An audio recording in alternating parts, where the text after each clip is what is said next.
السلام عليكم ورحمة الله وبركاته. دعوت توتا في خبجم توتا خنجا كم جرتا جروف جراني ما فكرت ما شاء الله بقى جراتني أرجع كوما بيتني تي عدا والبرش نسنو ما نراس كبدي في مالي جتشو خير النول تاني مالي في دقاشو أكما نسيني جيتي استديون دقاشو واحد دو هجتشو جرا فيديو خنا دورات اللي سيني من ترى فيديو سربوتا عداتي في أكسمتو كليبي هدونا ما جمع تشتو qabatee arraas kileeppii Oromoo keessaafuu jarraa abbaa gadaa sirbaniif akka ajaa'ibaatti miidhagsee qabatee dhufee jira.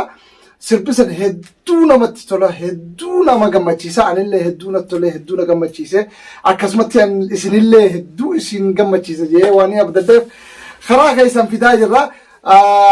Namni sirba kana walaloo fi yeedaloo waliin qindeessee akka ajaa'ibaatti miidhagsee abbaa muuziqaa dha'u biraan gahe deebi'ee achirraa fidee dagaashoo biraan fidee dagaashoowis akkas kilippii ajaa'ibaa irratti dalagu godhe artistii isin beeytani. Artistiin kun sirba qofa osoo hin ta'in waa hedduu hojjeta. waan hedduu nama gammachiisu. Diraamaa Oromoo wajji seenee diraamaalee Oromoo bireedaa keessattis ni hirmaata.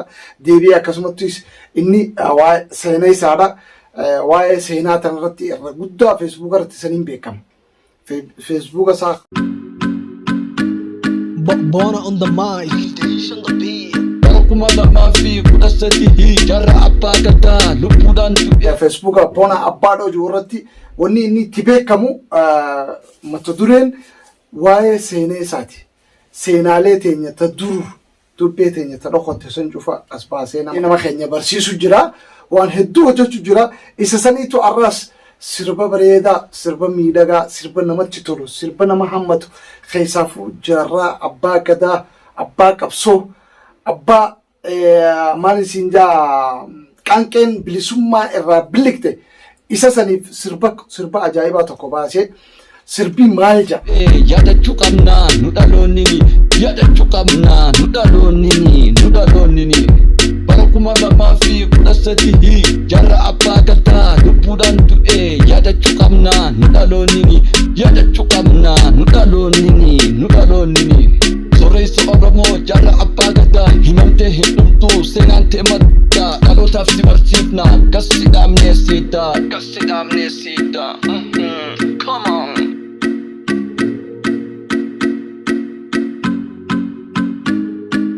Handhuura Oromiyaa shakkar Finfinnee keessatti artistiin haarayni kunoo kanaan jettan taate akkumaan isin himetti seenaa isaa Boonaa Birraati. Arra sirba isaa kadura sirboota hedduu qabata kana qofaa miti. Ammoo sirba isaa kadura yeroo duraatiif kilippii ajaa'ibaa kilippii hedduu nama hammatu hedduu nama toltu hedduu nama gammachiistu qabatee waan dhufeefin anilleen irraa akkanin keessaa ba'ee isin haasa'u jira. Daawwattootaa fi hordoftoota kabajamtoota kiyya inshallah anilleen isin jaalladha. Ana biratti argama. Gaafii lamaa sadii gooneeti yaada isaatti dabarree bi'iznillaahi ta'ala akkasitti waliin xumurra jenna. Hanqa sagantaa teenyaan nu faana turaan afarra keenya. Maashaallah Boonaa Birraa baga dhufte gaa. Magaalaa gaamna itti isinis. Galatoomii Birraa iddoo dhaloota keetirraa nu eegaltee yoom artii kanattis dabalamti. Galatoomii guddaa Abdinaasir. Namni aman galateeffanne Rabbiin galateeffatu jenna. Waan hundumaafuu galatoomii Boonaan Birraa maqaan dhaloota Mustafaa Shejjaa malee kan itti dhalatee guddatee Harargee bahaa gaara mudataatti dhalatee ammoo achitti muddannee dirmadhaa fi karuma kanarratti kan inni muddate. Artiin akkiin gara artii kanatti itti dhufe artiin Harargeen uumamumaan qabdi. Maashaallah. Uumamaan walirraa dhaalaa dhufne jechuudha. Gaafa bara gartee uummanni Hayila Sillaasee barra nuti muuziqaadhaan Oromummaaf aartina. Si galtee abbootii keenya irraa dhaalle. Jalqabaa eessuma kiyyaatiitu Rabbi umrii adeeru sammalee ni jira. Raadiyoo kilipsii janiin moomaal janiin kan dur tokko ni beektaa miti. Isaan qabaa. Filipsii. Heliyyaa daddarba. Isa isaanii bira taa'ee dhaggeeffata. Filannoo sirbaa raadiyoo har'a kanarraa deema ijoollumaa hojjettee jechuudha. Ayyee. Sirbaa Alii Shabboo Doktor kabajaa artist Alii Shabboo Kadir Sa'iid Aatamaa kana faadhaan dhaggeeffachaa ture. Amma sirbi gaafa san gartee nuti dhaggeeffannu haastaa kanas eessuma hiyyaafata. Sabni cunqurfame waliigala lafxanyaa hin sodaatin amataarra qalaa Alii Shabbootii fi ture leencoote. Maashaallah. الحرية لشعب الأوروميا الحرية لشعب الإريتريا لشعب الإثيوبيا جاتي سيربا الرئيسات أفان عربا كان نجي فدا أفان عربا كان عربا سيربا مو أجول متين تورا على شبه سيربا أفان عربا على شبه أفان عربا تكلم جا ما شاء الله ما شاء الله أكاد جو خناس نجي فدا ودوت من جوتين هدي كاس اسمه خناس نينا كيسا راديو في ورا ميديا راسو خنا أما كما أرتيلا كان في إيجال سرنا gaafa warra isa qabsoo walumaa galatti amataa kudha afur keetiin jechuudha amantaan biyyumattuun eegallee amma yeroo sanitti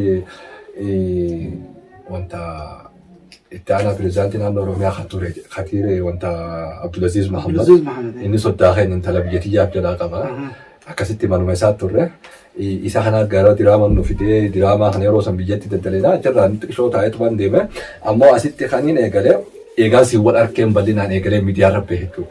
Angama artiidhaa eegaan dhufee bahee boonaan eenyu jedhanii namni nama barbaadu eegale eegaan Abdunaasir fa'aa wajjin wal bareen kilippii diraamaa adda addaa keessatti hirmaachuudhaan qindeessee miidiyaa rabbe jechuudha. Kan hundaa'u kan na baase Abdunaasir jechuudha.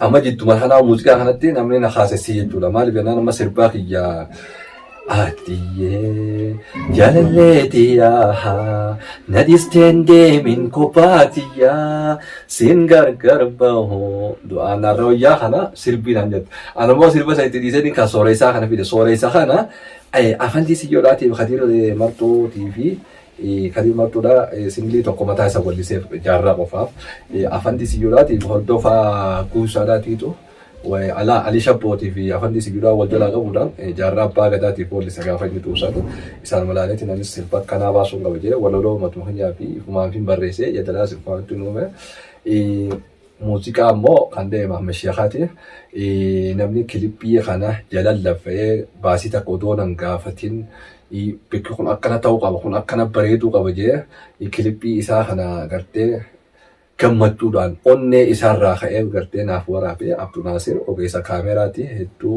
inni galateeffadha. Maaliif nuti sirbaa fi diraamaa qofaa YouTube irra baafnee akka ummataatiin maaliif jennaan ummanni keenya yoo rakkatee kaameraa qabannee rakkoo san dhahinee waraabna. Qarshii ummanni nu kanneen alarraa fuunee kaameraa kanaan waraabnee akkasi keessinee imaanaa sangalmaan keenya jechuudha. Ilaa hanga biyyaattii fi asittis jechuudha. Kanaatu uummata Oromoo as keessa jirurraa adda nu taasise jechuudha. Deebii baandii mataa keenyaa qabna. Baandii qeeroo ganama jechuudha. Amma yeroo ammaatiif dura taa'aadha. Diinee biyyaalatti aanaan. Baandiin kun yeroo gartee warraa isa qabsoodhaa san asitti konsortii adda addaa godhuudhaan uummata Oromoo qarshii takka kan achirraa arganne odoo manatti hin galchin uummata Oromoodhaatiin itti gargaaraa turre jechuudha. Har'aas akkasumatti itti jirra jechuudha. Kana hunda keessa baaneeti amma kilippiin diraamaadhaatis amma torbaanuma kana keessa hojjenne diraamaa bareedaadha. Sunis tumarra jira jechuudha. Si galtee kana gubbaadhaan artistiin tokko waan artistii fiintuu seenaa uummataa beekuu qaba. Namni seenaa uummataa hin beekne maalirra dhaabbatee wallisa? Dura jalqaba artistiin hidda dhalootaatiif seenaa Oromoodhaa beekuu qaba. Anammaa fakkeenyaaf iftaa doodoo hin jahin ilmoo dulloota kanaan jenneen fakkaata. Maaliif jennaan jalqabumarraa an seenaadhaan qoradhe jechuudha. Namni seenaa hin beekne maalirra hojjetee maalirra dhaabbatee waa hojjechuu hin danda'u jechuudha. Fakkeenyaaf Alii Birraadhaa hoggaa fudhannee if duratti ilaalle akka daawwititti ilaalle jechuudha. Maalirra dhaabbatee waan sun hunda hoggaa wallisee jennee dhaloonni irraa akkasirra dhaabbatee wallisuu qaba. Maaliif jennaan amma afran qallu amma dhiyoo tana nama muuziqaan baasaan an jedhe booti gosta meenaan nooleedha afran qallu jennaan lakki an afran qalloo miti nan jedhe billa aleeka kanaatu artistiidha. Sii galtee dura ilmi namaa artistii tahuu dura seenaa beekuu qaba jechuudha.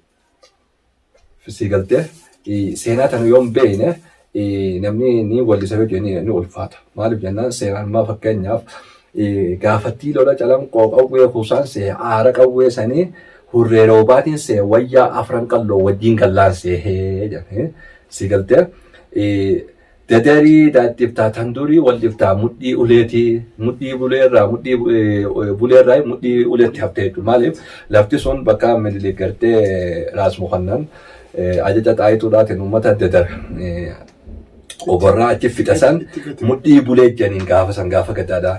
Eegammoo uummata san achi walitti qabanii uleedhaan tuma maal jedhanii mudhii ulee taatee jechuudha. Mudhii uleerraa mudhii uleetti jijjiiramte. Amma kun hunduu seenaa guddoodhaa beekatu. Si galtee namni seenaa afran qalloo isaa hin beekne seenaa humbannaa seenaa ituudhaa hin beekne akkuma Harargee dhattuu dura namni qeefirraa olkaa seenaa jara kanaa hin beekne maaliif wallisa jeetee hin danda'u jechuudha. Maal jenna maalirra dhaabbatee wallisa.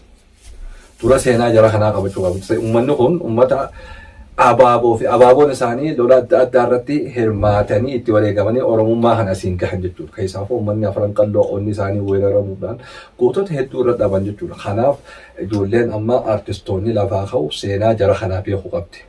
Seenaa lafa kanaa beekuu qaban. Seenaa dirreedhaa beeku, seenaa daree biyyoo, seenaa calanqoo beekuu qaban. Diida waalitti, diida abbaadho, diidan inni hundinuu seenaa mataa isaa qaba jechuudha. Kaif danda'e qaba jechuudha. Maaliif jennaan magaalaa jaldeessaa jiran. Maaliif magaalaa jaldeessaa jiran? Amma dirree xayyaaraa jiran qumbate. Xayyaarri biyya tokko dirree taatee bakka sanitti hin qubannee ba'a. Kunuu seenaa mataa isaa seenaa guddoodha qabdi uumaa kunis. Gartee xayyaarri tokko tokko kufee gabaabdumatti xayyaarri sun naannoo sararaan deemeti hara jaarsoo kana kufee jechuudha. Achi kufu gabroonfataan gaafa sanii uummata kanaaf waan hin taaneef xayyaara haatetti harkisaniiti haadaan harkisanii ilaa dirree xayyaaraa fidan jaarsoo keessaa haasanii horii fi gartee humna namaaf fayyadamanii jechuudha. Uummanni afran qalloo hajaan kun akka laafatti as hin geenye. Artistiidha, gaazexeessaadha. Fi hordoftoota keenya egaa isinitti dheeraanne yeroonis deemaa jirti. Viidiyoo keenya ajaa'ibaatis waliin eegaa jirra. Viidiyoo kanas xiqqoo si nu daawwadhaa isiniin jenna. Achi booda salaamtaa wal gaggeessina. Wassalaamu alaikum wa rahmatullahi wa barakaatuh. Dura Oromiyaa shakkar Finfinnee keessatti nu dhaabbatamuu qaba siidaan keetii fakkeenya tahaa dhaloota dhufuuti fakkeenya tahaa dhaloota boodaati. Tokkicha Oromoo leenca kumaatamaa inni sabaaf falmuu mirga bilisummaa silahuu duutiin ooltuu namuu itti deema arratu ullee seenaa yaadatama inni ullee seenaa yaadatama. Come on.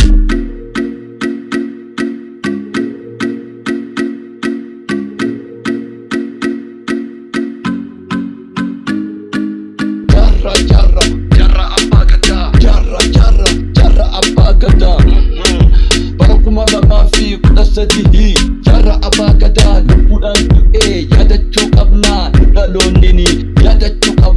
dhaloonnini qabsoo Oromoo gaafa isin qollee isaatu godhaabe hidhatee qawwee gobeelletti galee diinaan lole garuu jireenya gadoodootiin addunyaarraa galee.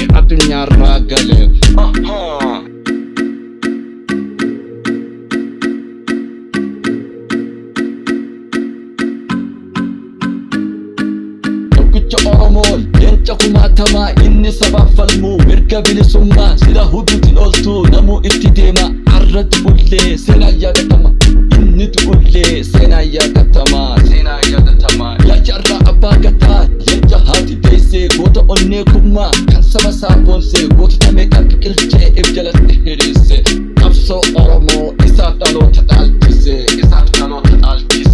maqaa kee yoo dhoyne